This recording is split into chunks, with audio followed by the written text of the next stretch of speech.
Aquí vamos a mencionar los trastornos de la circulación pulmonar, ¿sí? Los que afectan a la parte vascular del pulmón, que ustedes ya son expertos en aparato cardiovascular, así que les va a ser muy sencillo recordar esto. Los trastornos de la circulación pulmonar comprenden el embolismo pulmonar, o sea que lleguen émbolos que ocluyan la circulación pulmonar, la hipertensión pulmonar, que recordarán que tiene impacto sobre el corazón, y el edema pulmonar. ¿Sí? El edema pulmonar, que acá vamos a profundizar un poquito más, porque puede ser cardiógeno, ¿sí? ¿Se acuerdan cuando hay insuficiencia cardíaca? Se acumula líquido en el pulmón, cuando la insuficiencia cardíaca es izquierda.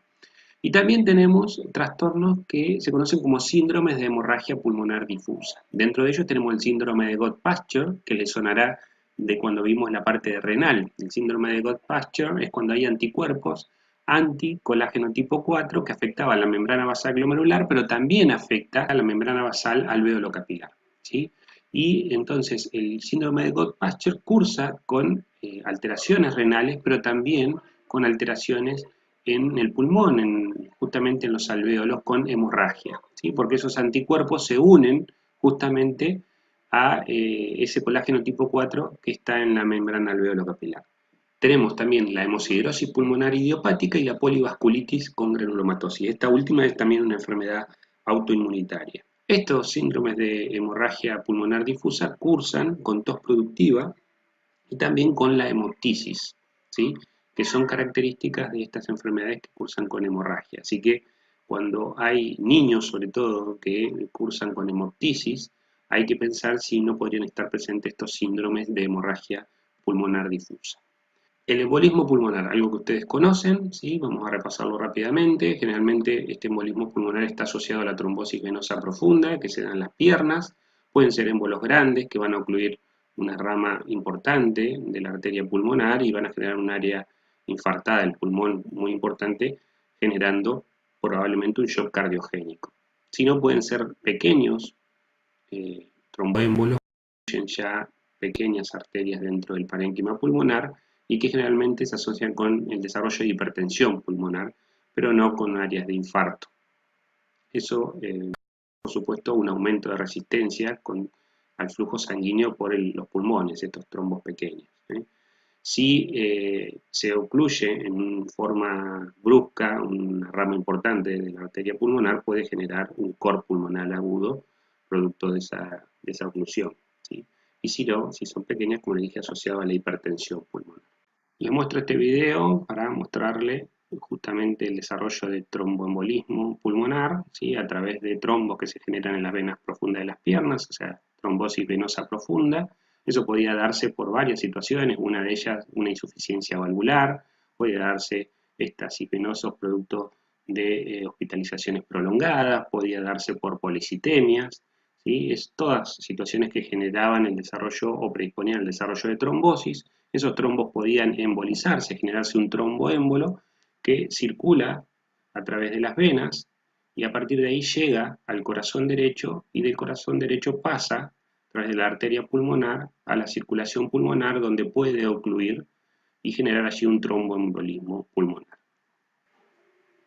Seguimos con la hipertensión pulmonar, ¿sí? La hipertensión arterial, ¿sí?, que se da en el parénquima pulmonar puede ser primaria o puede ser secundaria a otras alteraciones, ¿sí? La hipertensión pulmonar puede ser debido a la insuficiencia cardíaca, ¿sí? Por ejemplo, cuando el lado izquierdo del corazón sufre una insuficiencia aguda o crónica, por todas las razones que ustedes conocen, estenosis mitral, puede ser el caso agudo de un infarto agudo de miocardio, eso puede generar hipertensión pulmonar. El tromboembolismo que veíamos recién, como les mostré, cuando son pequeños tromboémbolos, los que afectan también pueden generar el desarrollo de hipertensión pulmonar. Y si no, la reducida ventilación. Eso tiene una explicación fisiológica. ¿Por qué la reducida ventilación puede generar hipertensión pulmonar? Justamente porque esos estados de hipoventilación genera que en las arteriolas pulmonares haya vasoconstricción. ¿Para qué hay vasoconstricción en las arteriolas pulmonares cuando hay hipoventilación o cuando hay una ventilación reducida? Justamente para que la sangre pase más lentamente y le dé tiempo a oxigenarse, ¿sí? Al hacer el vasoconstricción, la sangre pasa más lentamente y le da tiempo a que haya intercambio de gases, a que haya difusión de gases. Pero si la hipoventilación se mantiene mucho en el tiempo, esas pequeñas arteriolas van a empezar a tener cambios morfológicos que hacen que esa reducción de la luz se vuelva constante o que perdure en el tiempo, con la consecuencia de desarrollo de hipertensión pulmonar. Es decir, que la sangre de ahí en adelante le va a costar mucho pasar por el parénquima pulmonar y va a haber un aumento de la presión en la circulación pulmonar.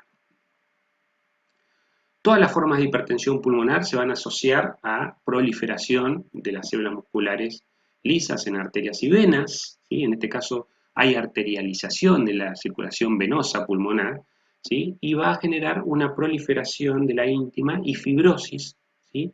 Que justamente la fibrosis es un cambio permanente en los vasos pulmonares y eso va a generar el desarrollo de hipertensión con el tiempo. ¿Sí? Así que fíjense que estos cambios que se dan en la vasculatura pulmonar son similares a lo que ocurre en la circulación sistémica. La mayor exigencia al lado derecho del corazón, que está tratando de pasar la sangre para que se oxigene, va a generar hipertrofia y dilatación del corazón derecho o de la parte derecha, principalmente del ventrículo derecho. ¿Sí?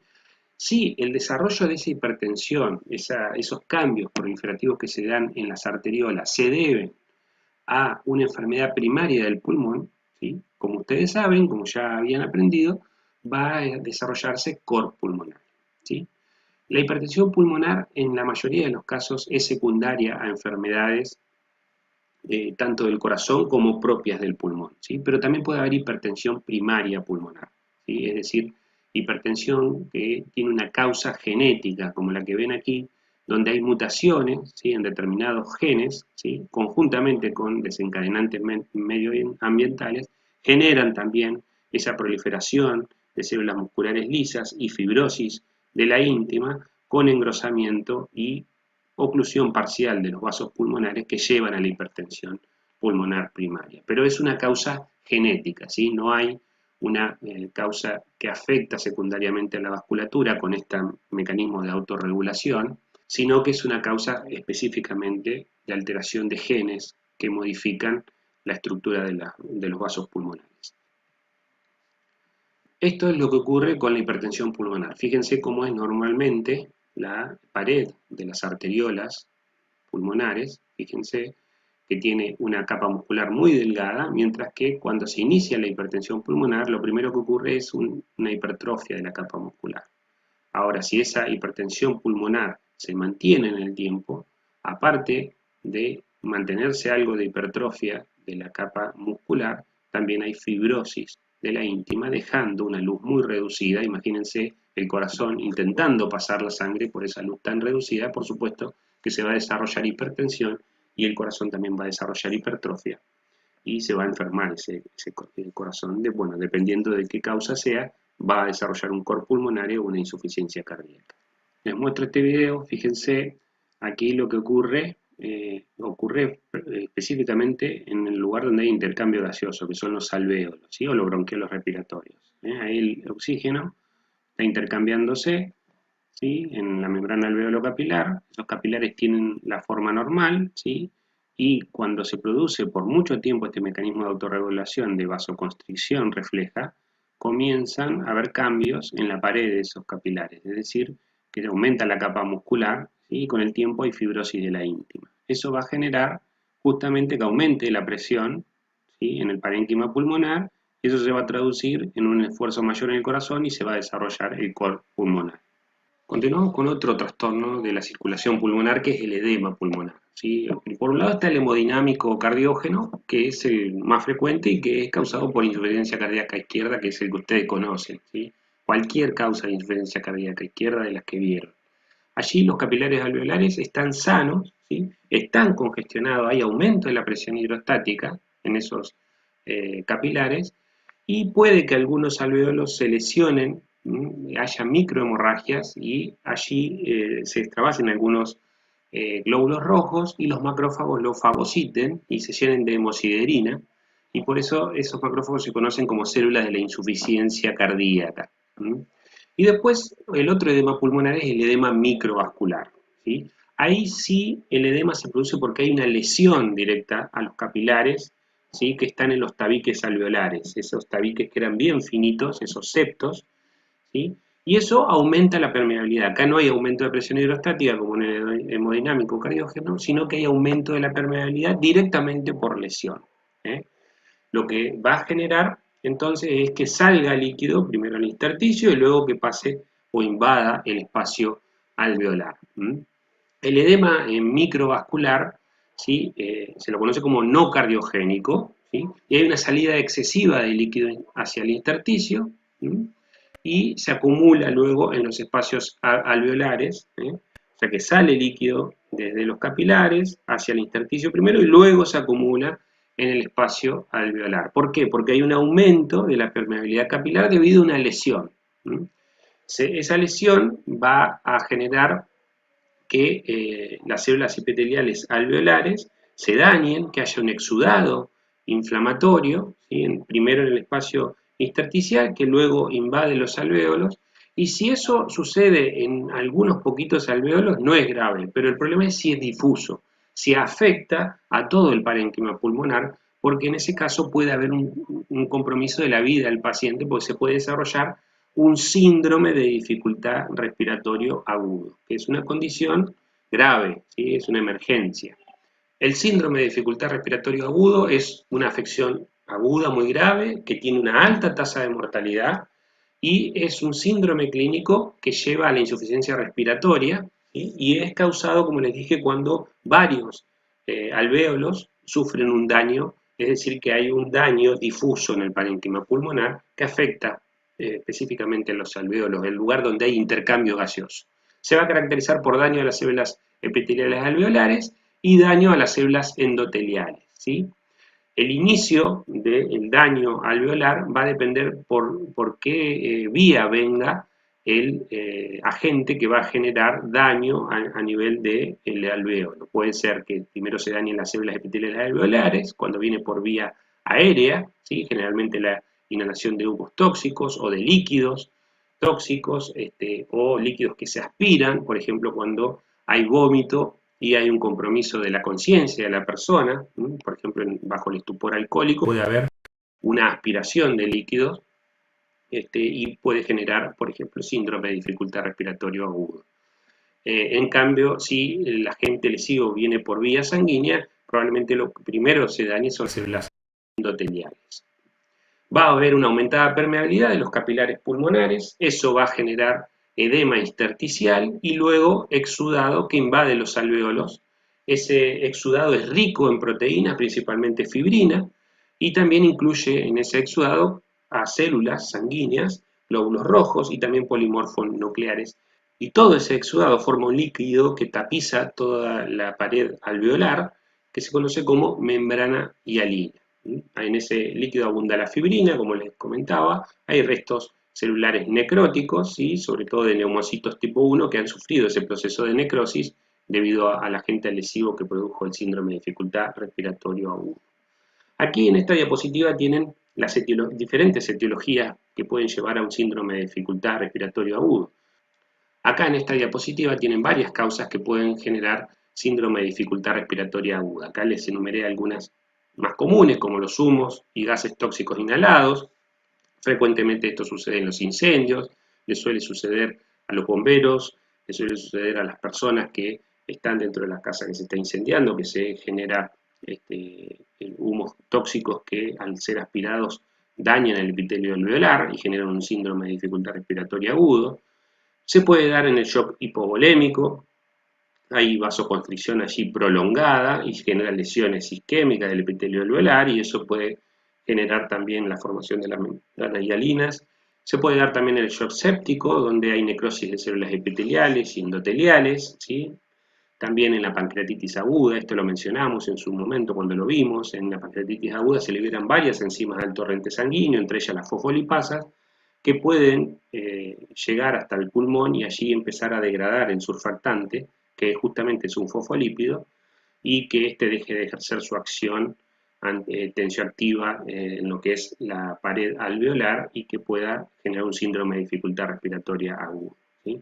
Los capilares pulmonares pueden ser dañados desde los espacios alveolares, como les comentaba recién, o desde la sangre, ¿sí? Y eso cualquiera sea la vía, va a llevar a un síndrome de dificultad respiratoria aguda con edema, ¿sí? Con el exudado, ¿sí? Por eso lo vemos aquí en este tema. En esta tabla tienen varias etiologías más, ¿sí? También el síndrome de dificultad respiratoria agudo puede ser causado por algunos medicamentos o por algunas drogas de abuso, ¿sí? Eso es importante también tenerlo en cuenta como posible etiología de ese síndrome. Acá vamos a meternos un poquito en las fases del síndrome de dificultad respiratoria. Tiene una fase aguda, que la va a caracterizar esa fase aguda, la exudación con destrucción de células alveolares, hay necrosis del epitelio alveolar, se destruye principalmente las células más importantes y las que en porcentaje son más abundantes, que son los neumocitos tipo 1.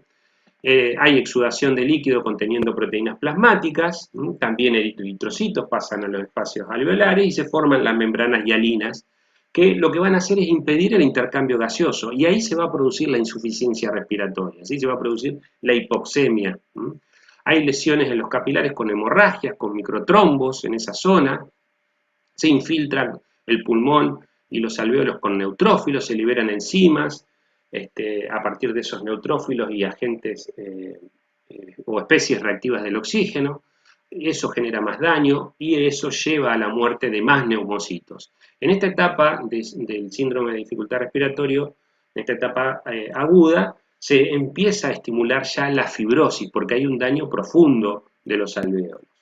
Luego, cuando se elimina el agente lesivo, viene la fase de organización. Esa fase de organización va a estar caracterizada por proliferación celular y fibrosis.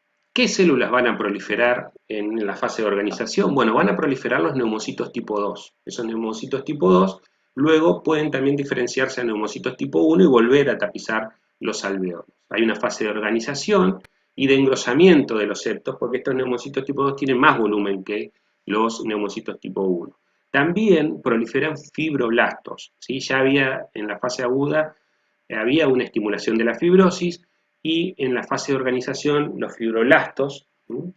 Que vienen allí, van a sintetizar colágeno, va a desarrollarse fibrosis y va a haber obligación de esos espacios alveolares. O sea que el síndrome de dificultad respiratoria agudo deja una parte de esos alvéolos con cicatrización, que si es muy importante, puede desarrollarse un pulmón con mucha fibrosis que se conoce con el nombre de pulmón empanado. Miren, aquí tienen una esquematización de un alvéolo que está sufriendo un síndrome de dificultad respiratoria agudo, ¿sí? Independientemente de cuál haya sido el origen y de dónde provenga el agente lesivo, del espacio alveolar o desde la sangre, lo que ocurre básicamente es que hay una reacción inflamatoria en esta zona, ¿sí? Donde se forman las membranas hialinas, ¿sí? Primero hay edema en la parte intersticial, luego ese líquido pasa al espacio alveolar conjuntamente con fibrina y con células de la sangre, entre ellas polimorfonucleares, que son reclutados por macrófagos alveolares, y en esa zona se libera una gran cantidad de enzimas que van a generar muerte de los neumocitos tipo 1 y el desarrollo de fibrosis a nivel del alveolo. Esa fibrosis puede afectar la pared alveolar, pero también afecta el intersticio. Esos fibroblastos que provienen luego en la fase de organización terminan generando fibrosis a nivel del intersticio. El intersticio, recuerden que estaba formado por células musculares, por fibroblastos, también podía haber macrófagos en esa zona, pero también por una matriz extracelular rica en fibras de elastina. Si hay fibrosis, ahora no va a ser tan elástico ese pulmón y va a tener cierta dificultad para los movimientos de inspiración y expiración. Y por supuesto se va a dificultar el intercambio gaseoso en un pulmón que ha sufrido una fibrosis intensa. El daño no sucede solamente en unos pocos alvéolos, como les decía en la diapositiva anterior, sino que es un daño difuso que afecta a varios espacios alveolares. Si este daño lo sufren personas que tienen historia de alcoholismo o son fumadores, le va a costar mucho más recuperarse que a las personas que no toman alcohol ni son fumadores. Finalmente, en esta diapositiva les muestra una región puntual de los alvéolos, que es interesante cómo se observa, cómo se dificulta el intercambio gaseoso. Fíjense en la normalidad lo finito que es el espacio que separa a los capilares de lo que es los neumocitos tipo 1 que tapizan la pared alveolar. Fíjense lo que ocurre cuando hay un exudado o se forma la membrana hialina en esa zona del espacio aéreo, ¿sí? Es decir que el intercambio gaseoso en esta zona va a estar impedido por todo ese exudado, ¿sí? Y eso va a generar una insuficiencia respiratoria.